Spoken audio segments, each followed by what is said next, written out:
Hello friends, quantum academy के इस online YouTube channel पर आपका एक बार फिर स्वागत है।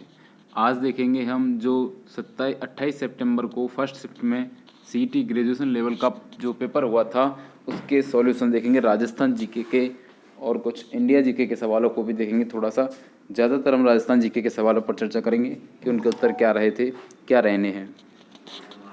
तो पहला है 2011 की जनगणना के अनुसार निम्न में से राजस्थान के किस जिले में महिला साक्षरता की दर सबसे कम है। तो 2011 की जनगणना के अनुसार सबसे कम जो साक्षरता दर है वो है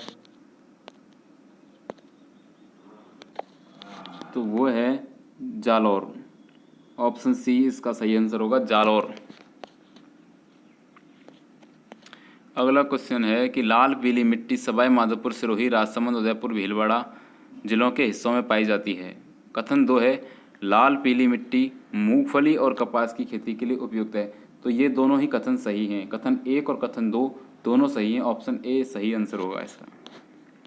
निम्नलिखित में से राजस्थान की किस झील में मैनथा नदी विलय हो जाती है।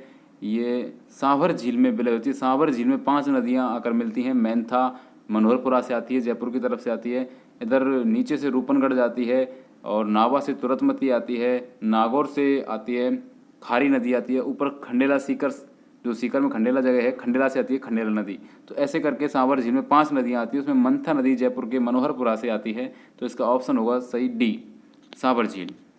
अगला है, ये हिंदी के सवाल हैं, आप देख लेना आपके हिसाब से।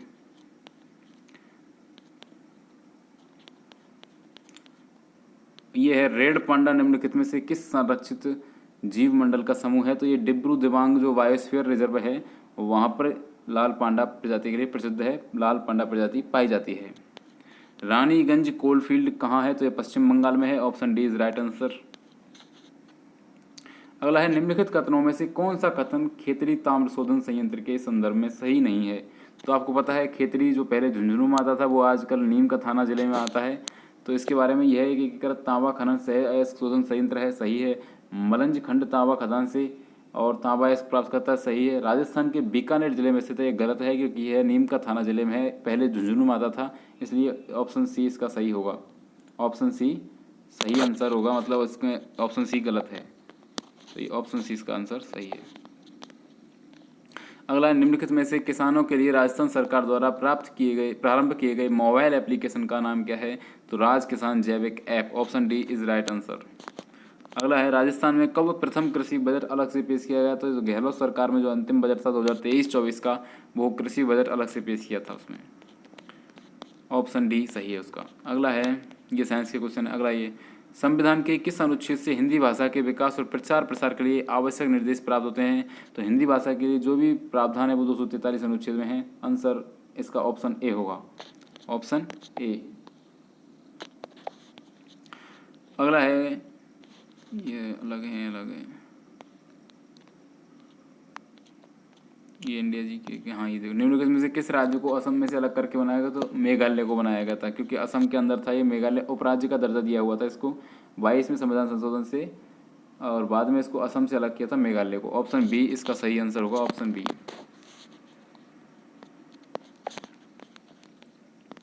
अगला है, 1943 में इंडियन नेशनल आर्मी में महिला रेजिमेंट की स्थापना किसने की थी। तो जो महिला रेजिमेंट की थी वो थी झांसी महिला रेजिमेंट, और उसके जो प्रमुख थी Swaminathan Lakshmi Kumar Sehgal.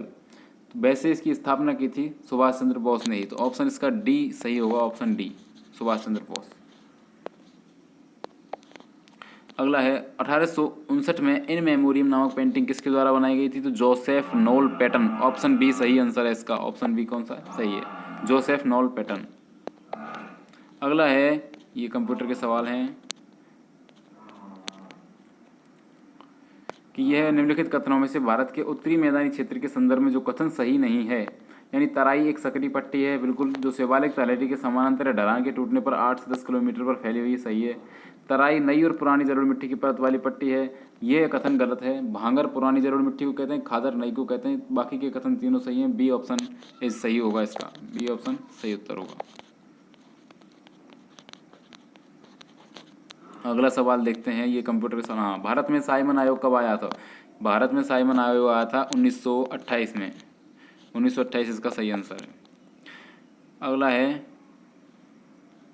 High mobility artillery rocket system का विकास किस देश द्वारा किया गया है? तो यह है यूएसए, अमेरिका द्वारा लॉन्च किया गया है।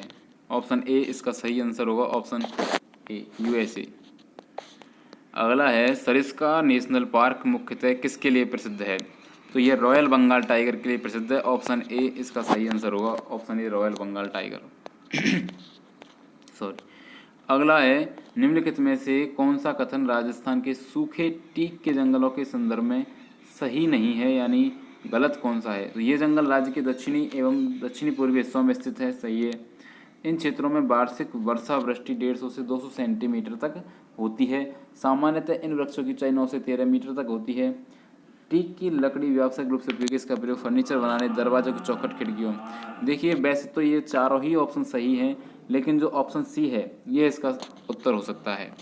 ऑप्शन सी, सामान्यतः इन वृक्षों की ऊंचाई 9 से 13 मीटर, क्योंकि दक्षिणी पूर्वी हिस्सों में बरसात खूब होती है, अति आर्द्र जलवायु होती है, तो 150 से 200 सेंटीमीटर तक हो जाती है। वैसे तो सामान्यतः इन वृक्षों की ऊंचाई 9 से 13 मीटर तक तो होती है, हो सकती है, ये सही है ऑप्शन। तो इन क्षेत्रों में जो वार्षिक वर्षा वृष्टि है वो 70 से 80 से 100 सेंटीमीटर के लगभग होती है, 150 से 200 सेंटीमीटर नहीं होती है। कहीं कहीं पे ज़्यादा होती है, लेकिन वार्षिक वर्षा वृष्टि कम होती है, इसलिए ऑप्शन बी इसका सही आंसर होगा, ऑप्शन बी, याद रखना ऑप्शन बी। अगला है कि राजस्थान में कंजर जनजाति अधिकतर कोटा, बूंदी, बारा, झालावाड़, भीलवाड़ा, उदयपुर, अजमेर और अलवर इलाकों में पाई जाती है। देखिए राजस्थान में कंजर जनजाति सबसे ज़्यादा तो हाड़ौती में पाई जाती है, तो इसमें हाड़ौती के ज़िले दिए हुए हैं, इसलिए इसको सही मान सकते हैं। लेकिन जो अगला कथन है, कंजर जनजाति में परिवार के प्रमुख को कोतवाल के नाम से जाना जाता है। तो कंजर जनजाति में जो परिवार का मुखिया है वो कोतवाल नहीं होता है, कोतवाल तो शहरिया जनजाति का मुखिया होता है। कंजर जनजाति का जो मुखिया है वो होता है पटेल। कंजर जनजाति का जो मुखिया होता है वो पटेल होता है, इसलिए यह ऑप्शन, यह कथन गलत है। तो कथन केवल एक ही सही है, तो इसमें ऑप्शन सी सही है। अगला है राज्य सूचना आयोग अपनी वार्षिक रिपोर्ट किसको प्रस्तुत करता है? तो राज्य सूचना आयोग और जो राज्य मानवाधिकार आयोग है ये अपनी वार्षिक रिपोर्ट राज्य सरकार को सौंपते हैं, इसलिए इसका ऑप्शन सी सही आंसर होगा, राज्य सरकार। अगला है भारत में परिसीमन आयोग के संदर्भ में निम्नलिखित सूचनाओं पर विचार करते हुए नीचे दिए गए विकल्पों में से सही उत्तर देखिए। कथन एक है परिसीमन आयोग कानून 1952, 62, 71 और 2002। हाँ सही है, बिल्कुल। परिसीमन आयोग 4 बार गठन किया जा चुका है, सीमा निर्धारित करने, क्षेत्रीय विधानसभा की परिसीमा निर्धारित करने, तो ये कथन एक सही है। अगला है इसके आदेशों को न्यायालय में चुनौती नहीं दी जा सकती, यह कथन भी सही है, इसके आदेशों को न्यायालय में चुनौती नहीं दी जा सकती, इसलिए कथन एक और कथन दो दोनों ही सत्य हैं। अगला है निम्नलिखित में से कौन राजस्थान के लोकायुक्त के न्यायाधिकार क्षेत्र में नहीं आते हैं? तो राजस्थान का जो लोकायुक्त है उसके क्षेत्र में मंत्री आते हैं, कानून द्वारा स्थापित सेवाओं के सदस्य आते हैं, जिला प्रमुख आते हैं, सरपंच जिला प्रमुख आते हैं, लेकिन जो मुख्यमंत्री है ये नहीं आता है, इसका आंसर होगा मुख्यमंत्री। पुंछी आयोग 2010 निम्नलिखित में से किससे संबंधित है? तो ये केंद्र राज्य संबंधों के बंटवारे से संबंध है, ऑप्शन ए इसका सही आंसर है, ऑप्शन ए केंद्र राज्य संबंध। अगला है फरवरी 2024 में किसे राजस्थान के महाधिवक्ता के रूप में नियुक्त किया गया है? तो इसे किया गया है राजेंद्र प्रसाद गुप्ता को, राजेंद्र प्रसाद गुप्ता को, ऑप्शन डी सही आंसर है। निम्नलिखित में से किस मंत्रालय द्वारा चलचित्र प्रक्षेपी, देखिए चलचित्र प्रक्षेपी मतलब कि ये जो सिनेमेटोग्राफी यानी सिनेमा में जो चलती हैं फिल्म्स, इनको रेगुलेट करने के लिए जो एक्ट लाया गया है, नियम लाया गया है, तो वो सूचना और प्रसारण मंत्रालय द्वारा लागू किया गया है, तो इसका ऑप्शन सी सही होगा। अगला है तो अप्रैल 2024 में निम्नलिखित में से किसके कारण सिएरा लियोन में राष्ट्रीय आपातकाल की घोषणा की गई? तो जो जोवी मादक द्रव्य हैं इसकी वजह से राष्ट्रीय आपातकाल की घोषणा की गई, ऑप्शन ए इसका सही आंसर है। अगला है सामाजिक न्याय और सशक्तिकरण मंत्रालय द्वारा शुरू की गई श्रेष्ठ योजना का संबंध किससे है? तो वो छात्रों से है, छात्रों के उज्जवल भविष्य के लिए इस योजना को लाया गया है, छात्रों से, ऑप्शन ए। निम्नलिखित में से भारत में सर्वप्रथम किस राज्य में सभी घरों में वर्षा जल संरक्षण संरचना को आवश्यक बना दिया गया है? तो इसका आंसर है तमिलनाडु। तमिलनाडु में आवश्यक बना दिया गया है वर्षा जल संरक्षण टेक्निक्स को लागू करने का, तमिलनाडु, ऑप्शन सी सही है। अगला है सांसी एक घुमंतू जनजाति है जो कि मुख्यतः भरतपुर जिले में पाई जाती है। सांसी जनजाति के बीजा और मावा दो वर्ग हैं, ये बीजा और मावा नहीं है, बीजा और माला है। तो भरतपुर में पाई जाती है घुमंतु जनजाति, दोनों कथन सही हैं, तो इसका ऑप्शन ए सही आंसर होगा। कथन फर्स्ट और सेकंड दोनों सही हैं। अगला क्वेश्चन देखें फटाफट। चंबल परियोजना मध्य प्रदेश राज्य और राजस्थान राज्य की संयुक्त परियोजना है, बिल्कुल सही है। माही ऊर्जा परियोजना राजस्थान में उदयपुर के पास स्थित है, तो माही ऊर्जा परियोजना बांसवाड़ा जिले में है, इसलिए कथन सेकंड गलत है। तो कथन एक सही है, कथन दो गलत है, तो इसका ऑप्शन सी सही होगा। ऑप्शन सी बिल्कुल सही।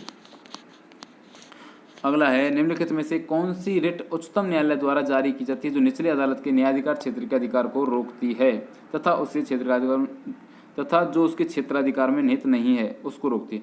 देखिए, परमादेश, उत्प्रेषण, प्रतिषेध, बंदी प्रतिषेध, इनमें दो रिट हैं, उत्प्रेषण और प्रतिषेध। उत्प्रेषण में करती है कि वो उस काम को अपने पास मंगवा लेता है उच्चतम न्यायालय, जो भी काम निचला अदालत कर रही है, निचला जो न्यायालय है वो कर रहा है, उसको उस काम को अपने ऊपर अपने पास मंगवा लेती है। लेकिन रोकती कौन से में? प्रतिषेध में, इसलिए इसका आंसर सही होगा, जो प्रतिषेध होगा, answer C is right answer. निम्नलिखित में से कौन राष्ट्रीय मानवाधिकार आयोग के अध्यक्ष की नियुक्ति करने के लिए गठित समिति में सम्मिलित नहीं है? तो इसमें प्रधानमंत्री होता है, लोकसभा अध्यक्ष होता है, लोकसभा में विपक्ष का नेता हो तो वो भी होता है, भारत का मुख्य न्यायाधीश इस समिति में नहीं होता है, इसलिए ऑप्शन बी इसका सही आंसर होगा, भारत का मुख्य न्यायाधीश। अगला है, ये कंप्यूटर के सवाल हैं, माइक्रोसॉफ्ट एक्सेल, अगला एमएस ऑफिस। ये है, निम्नलिखित में से जल शक्ति अभियान कैच द रेन 2023 की विषय वस्तु कौन सी है, यानी इसकी थीम क्या है? तो इस जल शक्ति अभियान कैच द रेन 2023 की जो विषय वस्तु थी वो थी पेयजल के लिए स्रोतों की निरंतरता, सस्टेनेबिलिटी, ऑप्शन सी। अब जो 2024 में जल शक्ति अभियान लागू किया गया है उसकी थी नारी शक्ति से जल शक्ति, लेकिन ये 2023 का पूछा है तो इसमें है पेयजल के लिए स्रोत की निरंतरता, ऑप्शन सी सही है।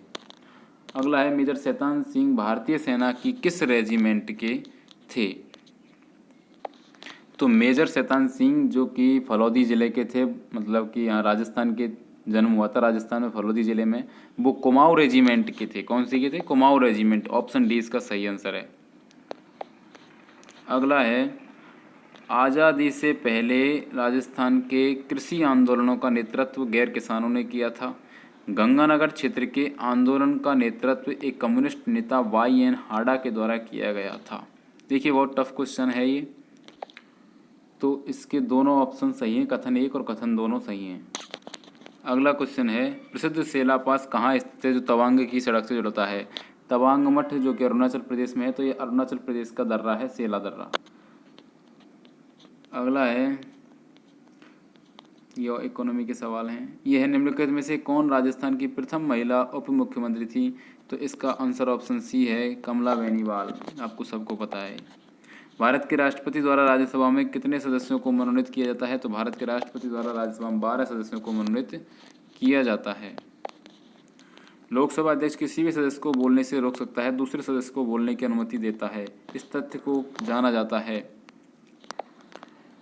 तो लोकसभा अध्यक्ष किसी भी सदस्य को बोलने से रोक सकता है और दूसरे सदस्य को बोलने की अनुमति देता है, इस तथ्य को जाना जाता है। ये देखिए, ये क्वेश्चन UPPSC 2013 में आया था। इसको कहते हैं यील्डिंग द फ्लोर, यानी फर्श पर चढ़ना। संसद में फ्लोरिंग का मतलब होता है यील्डिंग द फ्लोरिंग का, कि सदस्य को बोलने से रोकना और अगले सदस्य को अनुमति देना। ऑप्शन डी इसका सही आंसर है, यील्डिंग द फ्लोर। अगर किसी ने इसमें किया हो तो ये सही होगा, यील्डिंग द फ्लोर। ये देखिए, निम्नलिखित में से कौन सा कथन राजस्थान के सर्दीय मानसून के संदर्भ में सही नहीं है? तो ये देखिए, हिमालय के उत्तर में एक अत्यधिक विकसित दबाव केंद्र सर्दियों में वर्षा को प्रभावित करता है। समुद्री उच्च दबाव क्षेत्र से स्थलीय निम्न दबाव क्षेत्र की ओर हवाएं चलने लगती हैं जिससे बारिश होती है। स्थलीय उत्पत्ति के कारण हवाएं शुष्क होती हैं जिससे वर्षा प्रभावित होती है। इस अवधि में कुछ भूमध्य सागर चक्रवातों के संपर्क में आने के बाद बरसात लाती हैं। तो इसमें देखिए, A, C और D तीनों सही हैं, ऑप्शन बी इसका सही आंसर होगा, ऑप्शन बी गलत है। वैसे ऑप्शन बी के कारण ही बरसात होती है, लेकिन सर्दियों में इसका कोई प्रभाव नहीं होता। गर्मियों में उच्च दबाव क्षेत्र से स्थलीय निम्न दबाव क्षेत्र की ओर हवाएं चलने लगती हैं। अगला है, इन दो शहरों में जंतर मंतर स्थित हैं। तो जंतर मंतर देखिए, सवाई जय सिंह द्वारा 5 शहरों में स्थापित करवाए थे, तो जिनमें जयपुर और दिल्ली हैं, तो ऑप्शन ए सही है। अगला है, अगर किसी वस्तु 11.2 किलोमीटर पर सेकंड स्थित, ये साइंस का क्वेश्चन है, ऊपर फेंका अंतरिक्ष में चली जाएगी, ऑप्शन ए सही है इसका। ये साइंस का क्वेश्चन है और ये साइंस के राजस्थान में खेती के क्षेत्र का लगभग कितना परसेंट है, तो लगभग 45%, 44.51% है, 44.51% फसल क्षेत्र का योगदान है, तो इसमें जो 45% ये ऑप्शन सही होगा। अगला है इंदिरा गांधी नहर का प्रारंभिक बिंदु किस राज्य में है, तो जो इंदिरा गांधी नहर का प्रारंभिक बिंदु है वो है पंजाब में हरी के बैराज, हरी के बैराज। और हरी के बैराज में जो पंजाब में फिरोजपुर जगह है वहाँ पर जो हरी के बैराज है वहाँ से इंदिरा गांधी नहर स्टार्ट होती है और राजस्थान की तरफ आती है, जहाँ पर सतलज और ब्यास नदी से आती है ये, सतलज और ब्यास से। अगला है जवाहर सागर बांध निम्नलिखित में से किस नदी पर है, तो जवाहर सागर बांध है जो कि चंबल नदी पर है, कोटा में, चंबल नदी पर। अगला है चंबल, ऑप्शन डी सही आंसर है, ऑप्शन डी इसका, ऑप्शन डी।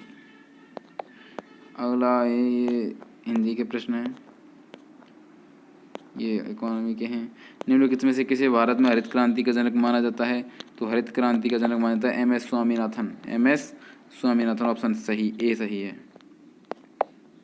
अगला है स्वतंत्रता के समय भारत की कितनी % जनसंख्या अपनी आजीविका के लिए कृषि पर निर्भर थी, तो लगभग 75% जनसंख्या कृषि पर निर्भर थी, इसका आंसर ऑप्शन बी सही है।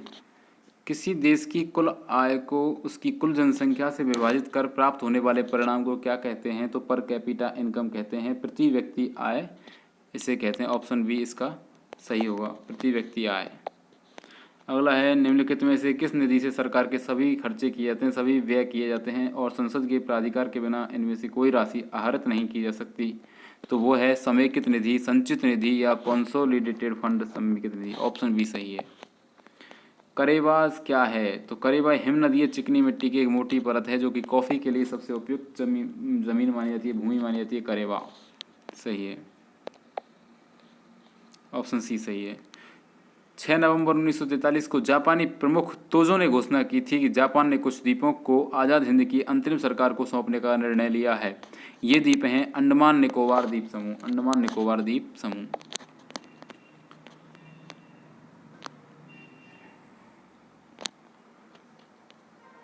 सन 1453 में किसने मंदोर का मारवाड़ से कब्जा लिया था और उसने अपने पुत्र रायमल का विवाह मारवाड़ की राजकुमारी से किया था, तो मारवाड़ की राजकुमारी थी श्रृंगार कवरी और रायमल जो ये राजा था महाराणा कुंभा, जो जोधा की पुत्री श्रृंगार चवरी से अपने बेटे रायमल का विवाह किया था, ऑप्शन ए इसका सही आंसर है।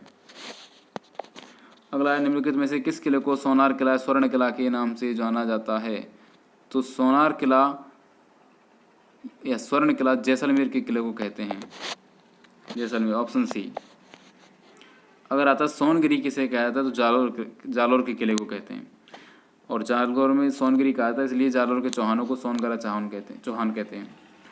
राजस्थानी उपन्यास और नाटक के प्रथम लेखक कौन थे, बहुत अच्छा क्वेश्चन, साहित्यकार, राजस्थानी साहित्य का शिवचंद्र भरतिया, ये भारतीय नहीं शिवचंद्र भरतिया हैं जिसने राजस्थान के प्रथम नाटक और प्रथम उपन्यास का लेखन किया, लिखे थे। अगला है अल्हा जिल्लाबाई एक प्रसिद्ध लोक कलाकार हैं जो कि माड़ गायन के लिए जानी जाती है, माड़ गायिका, ऑप्शन बी सही है। निम्नलिखित ये संधि विच्छेद हैं।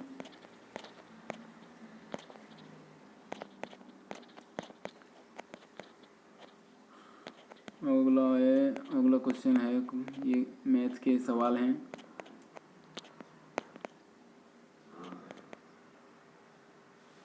ये कंप्यूटर के सवाल आ गए हैं।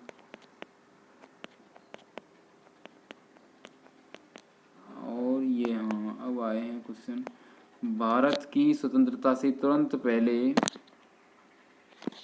अंग्रेजी शासन द्वारा यह घोषणा की गई थी कि भारत पर उनके राज के समाप्त होने पर रजवाड़ों पर प्रभुत्व समाप्त नहीं होगा।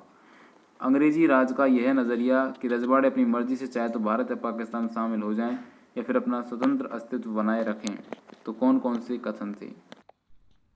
इसका कथन एक सही है लेकिन कथन दूसरा गलत है इस क्वेश्चन में, ऑप्शन सी सही है इसका। अगला है बैराठ जयपुर जिले में स्थित है, यह विभिन्न युगों के दौरान एक बहुत ही विकसित स्थान रहा। हाँ, तो बिल्कुल सही है। यह महाभारत काल के दौरान मत्स्य क्षेत्र की राजधानी था। सम्राट अशोक के काल की शिला पट्टिकाएँ भी यहाँ मिलती हैं, तो दोनों कथन सही हैं। इसमें दोनों कथन सही, तो इसके कथन फर्स्ट और सेकंड दोनों सही हैं। अगला है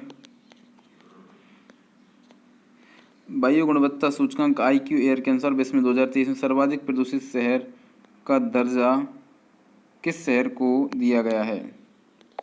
तो इसका जो ये ऑप्शन डी है, बेगूसराय, भारत का जो बिहार का एक शहर है बेगूसराय, ये सबसे प्रदूषित शहर का दर्जा दिया गया था इसको, बेगूसराय को। Option D. भारत के प्रथम chief of defence staff CDS कौन थे? तो जनरल बिपिन रावत पहले CDS थे, जनरल बिपिन रावत।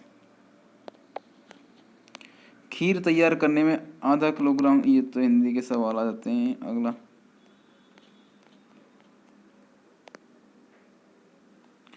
स्मारकों, स्थानों और कलात्मक वस्तुओं, ऐतिहासिक महत्व के स्थलों को सुरक्षित रखने के लिए उन्हें राष्ट्रीय महत्व का दर्जा दिया गया है।